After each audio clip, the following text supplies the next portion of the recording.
डीबीके news, बेमिसाल 4 साल।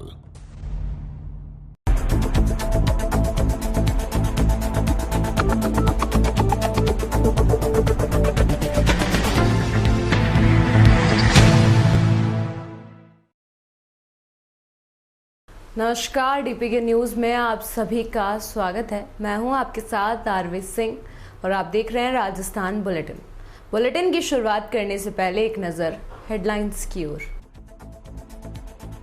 कांग्रेस सरकार को आरयू अध्यक्ष निर्मल की चेतावनी, बोले 13 नवंबर तक सीएम करे लाइब्रेरी का उद्घाटन। तिवरी में उद्घोषित बिजली कटौती से परेशान किसानों के समर्थन में आरएलपी मथानिया एक्शन कार्यालय के बाहर किया घेराव। जोधपुर के जयनारायण विश्वविद्यालय में छात्रों ने विभिन्न मांगों को लेकर किया प्रदर्शन, सफाई, लाइब्रेरी सहित व्यवस्थाएं की करी मांग।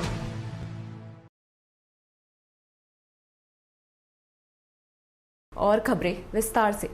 राजस्थान यूनिवर्सिटी में 6 साल से बनकर तैयार हुई डिजिटल लाइब्रेरी के उद्घाटन को लेकर विवाद शुरू हो गया है। यूनिवर्सिटी के छात्र संघ अध्यक्ष निर्मल चौधरी ने कहा कि अगर 13 नवंबर तक सीएम गहलोत ने यूनिवर्सिटी का उद्घाटन नहीं किया तो 14 नवंबर से सैकड़ों छात्रों के साथ लाइब्रेरी के बाहर अनिश्चितकाल धरने पर बैठ जाएंगे। निर्मल ने कहा कि यूनिवर्सिटी प्रशासन द्वारा लगातार सेंट्रल लाइब्रेरी के उद्घाटन के लिए मुख्यमंत्री से वक्त मांगा जा रहा है, लेकिन मुख्यमंत्री द्वारा वक्त नहीं दिया जा रहा, जिसकी वजह से करोड़ों रुपए की लागत से बनकर तैयार हुई लाइब्रेरी बंद पड़ी है, जिसका नुकसान यूनिवर्सिटी में पढ़ने वाले हजारों स्टूडेंट्स को उठाना पड़ रहा है। खबर बस्ती से है, जहां राजस्थान आदिवासी मीना समाज धर्मशाला चैरिटेबल ट्रस्ट की ओर से चुनाव में हुए, जिसमें करीब 22 गांव शामिल है। लोगों ने सर्वसहमति से राम सिंहपुर सरपंच फूलचंद मीणा को चैरिटेबल ट्रस्ट का अध्यक्ष नवनिर्वाचित किया। बता दें कि गोनेर में स्थित मीणा धर्मशाला में ये चुनाव संपन्न हुए। जानकारी के अनुसार चुनावी सभा में बाबूलाल सरपंच गटवाड़ी व कल्याण सहायक सरपंच श्यामपुर चुनाव पर्यवेक्षक के रूप में उपस्थित रहे। खबर झालावाड़ से है, जहां ग्राम पंचायत धरोनिया में वार्ड नंबर 5 के ग्राम सहकारी समिति के पास नाली नहीं होने से जगह जगह गंदा पानी फैला हुआ है, जिसके चलते ग्रामीणों को काफी परेशानियों का सामना करना पड़ रहा है। गौरतलब है कि इसी मार्ग से ही लोग मंदिर के दर्शन करने के लिए जाते हैं, जिन्हें इस गंदे पानी से होकर निकलना पड़ता है। गौरतलब है कि ग्राम पंचायत द्वारा पूर्व में रोड का इंटरलॉकिंग निर्माण कार्य करवाया गया था, तब साथ में ही नाली का निर्माण नहीं करवाने के चलते ये समस्या उत्पन्न हुई है। वहीं सरपंच की अनदेखी के कारण ये नाली निर्माण नहीं हो पाया है। ग्रामीणों द्वारा इस संबंध में कई बार ग्राम पंचायत को अवगत करवा दिया गया। इसके साथ ही राजीव गांधी सेवा केंद्र से स्कूल की ओर से आने वाले गौरव पंथ के दोनों ओर बने नाले, सरोनिया चौराहे से नई आबादी मार्ग के नालों में भी कई वर्षों से सफाई नहीं हुई है।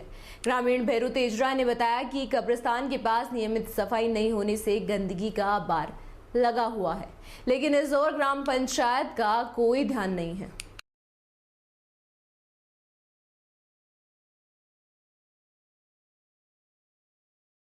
सहकारी के पास में वार्ड नंबर 5 में नाली नहीं बनने के कारण घरों का गंदा पानी रास्ते में फैल रहा है। उस वजह से गंदगी हो रही है और ग्रामीणों को निकलने में दिक्कत हो रही है। सरपंच साहब को बहुत बार बोला, लेकिन उन्होंने सुनाई नहीं की।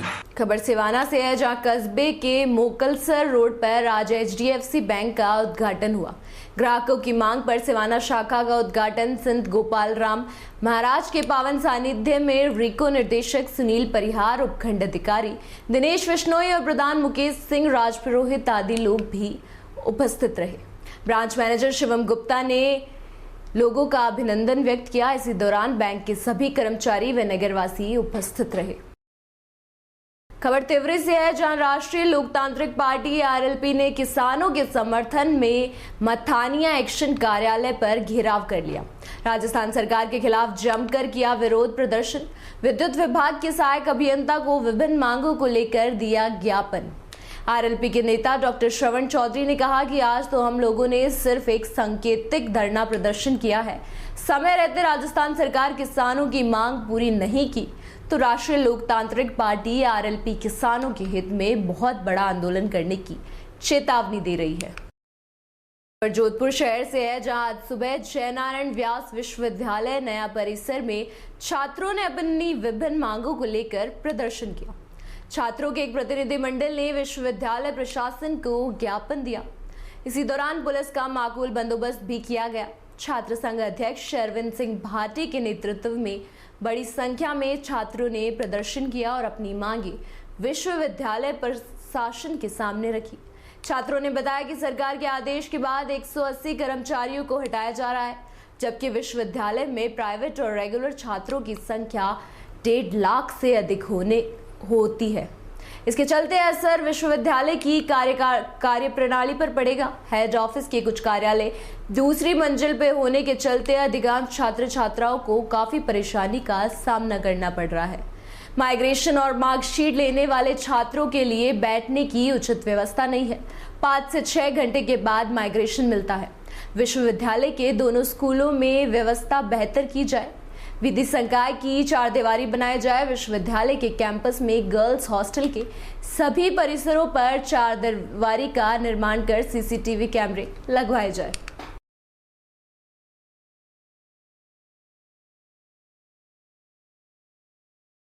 इतिहास में और आज तक ऐसी बहुत सी खामियां थी जिनको लेकर आज पूरा छात्र संघ एसोसिएशन मिलकर पूरा आज बगैर हमने पार्टी लाइन को साइड में रखते हुए पूरे यूनियन एसोसिएशन के साथ मिलकर हम कई मांगों को लेकर आज डीसी साहब के सामने पहला अपना अल्टीमेटम देने आए हैं। उसमें से जो सबसे बड़ी मांग है कि कर्मचारियों की संख्या राज्य सरकार के आदेश के अनुसार 180 तक कम की गई है, और जबकि इनका जो पूरा पहले फ्रेमवर्क बना हुआ था वो 2009-10 का है, जब हम आवासीय यूनिवर्सिटी की श्रेणी में थे। और आज हम संभागीय यूनिवर्सिटी, आवासीय यूनिवर्सिटी में हमारे पास रेगुलर और प्राइवेट कुल 25,000 स्टूडेंट थे। आज जब संभागीय यूनिवर्सिटी है तब हमारे पास रेगुलर और प्राइवेट कुल 1.5 लाख स्टूडेंट्स हैं। तो ये संख्या बढ़ाई जानी चाहिए थी, न कि घटाई जानी चाहिए थी।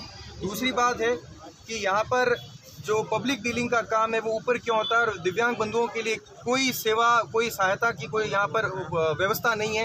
एक ही ऊपर चढ़ने के लिए सीढ़ियाँ हैं, नाल है, और खुदा न खास्ता अगर यहाँ पर किसी भी प्रकार की दुर्घटना हो जाती है तो आप उनको ऊपर वालों को नीचे कैसे लाएंगे, आपके पास एग्जिट का कोई दूसरा रास्ता नहीं है। और तीसरी बात जो शायद कभी पहले संज्ञान में आई हो या नहीं आई हो, कि जयनारायण व्यास जिनके नाम पर ये विश्वविद्यालय है उनकी प्रतिमा है, और उनकी संचालित केएन कॉलेज है उनमें कमला नेहरू की प्रतिमा है, परंतु ओल्ड कैंपस की जमीन जिन्होंने सेवार्थ पढ़ने के लिए दान में दी थी, ये आज एक बहुत अल्प अमाउंट पर जो चलती है लीज पर, उसमें जसवंत कैंपस और श्री महाराज कुमार कैंपस आज भी अपनी प्रतिमाओं के लिए वहाँ पर बैठे हैं। विश्वविद्यालय में उनको जगह नहीं मिल रही है। विश्वविद्यालय को समझते हुए आदर्श स्वरूप वहाँ पर इन दोनों की प्रतिमाएं लगानी चाहिए। हमारे खेल के मैदानों को देखिए आप जाकर, आज क्या स्थिति है। हम ये अपेक्षा कैसे करें कि हमें यहाँ पर उत्कृष्ट और राज्य और नेशनल लेवल के खिलाड़ी मिलेंगे। एक ही खेल का मैदान था ढंग का, उसमें भी आपने एक भवन बनवा दिया, और वहाँ पर ना तो कोई खेलों के मापदंड है, और हमें हमारे ट्रायल्स लेने के लिए भी दूसरे प्रीमिसेस या दूसरी यूनिवर्सिटी में जाना पड़ता है। तो आज ऐसी बहुत से विषय हैं जिन विषयों को लेकर आए हैं। केएन कॉलेज में आप देखिए कि अगर वे गर्ल्स हॉस्टल में अगर सोलर पैनल लगवाएं तो आज गर्मियों में बहनों को कूलर की सुविधा मुहैया करवाई जा सकती है। अगर जो बिजली का उसी कम खर्चे में आप लोग हार्वेस्टिंग ट्यूबवेल की सुविधा हो सकती है उसमें, और आप जेएनयू का जो लॉ फैकल्टी है उसके 4 दीवारी करवाई जानी चाहिए, क्योंकि ओल्ड कैंपस में सबसे ज़्यादा जो पढ़ाई का माहौल वो लॉ फैकल्टी में देखने को मिलता है। कोविड है और इसके नाते ये हमारी सुरक्षा की भी जिम्मेदारी की पढ़ाई का माहौल बना रहे, इसके लिए वहाँ पर 4 दीवारी हो।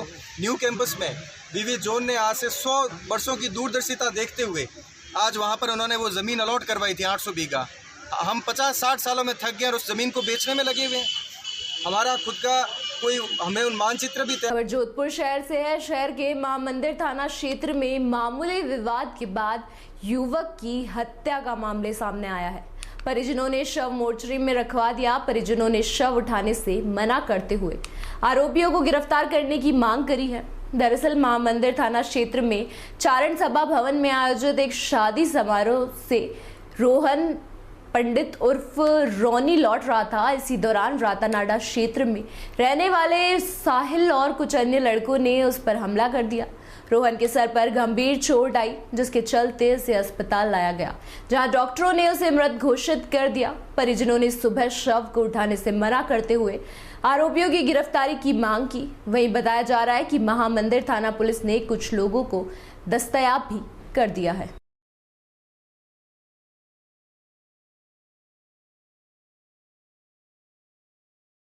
खबर जोधपुर शहर से है, जहां गीता भवन रोड पर एक व्यक्ति के हाथ से अज्ञात बाइक सवार लुटेरा मोबाइल छीन कर ले गया। इस बारे में प्रतापनगर सदर थाने में मामला दर्ज करवाया गया। इस मामले में पुलिस ने सीसीटीवी के आधार पर 2 चोरों को गिरफ्तार किया है और उनसे कुछ मोबाइल भी बरामद किए हैं। प्रतापनगर सदर पुलिस ने बताया कि सकीना कॉलोनी निवासी बरकत मोहम्मद पुत्र बशीर अहमद की तरफ से मामला दर्ज करवाया गया है। इसमें बताया गया कि वे मोबाइल पर किसी परिचित से बात करते हुए गीता भवन रोड से निकल रहे थे, तब पीछे से आए एक बाइक सवार ने झपटा मारकर उसका मोबाइल लूट लिया। पुलिस ने मामला दर्ज करवाने के बाद पुलिस ने सीसीटीवी और आज सूचना के आधार पर 2 बदमाशों को गिरफ्तार किया है। पकड़े गए बदमाशों के नाम पृथ्वी और विशाल है, जिससे चोरी के मोबाइल बरामद हुए हैं। खबर जोधपुर से है, जहां शहर के नर्सिंग छात्रा के सुसाइड केस का पुलिस ने आज खुलासा किया है। खुलासा करते हुए एक आरोपी को गिरफ्तार किया है। वहीं एक बाल अपचारी को संरक्षण लेकर उसे सुधार गृह भिजवाया गया है। छात्र नाबालिग से शादी की इच्छुक थी। 3 दिन पहले नर्सिंग छात्रा का शव महामंदिर स्थित एक गेस्ट हाउस में फंदे पर लटका मिला, जिस पर परिजन की तरफ से गैंग रेप और आत्महत्या के लिए दुष्प्रेरित किए जाने का केस दर्ज करवाया गया था।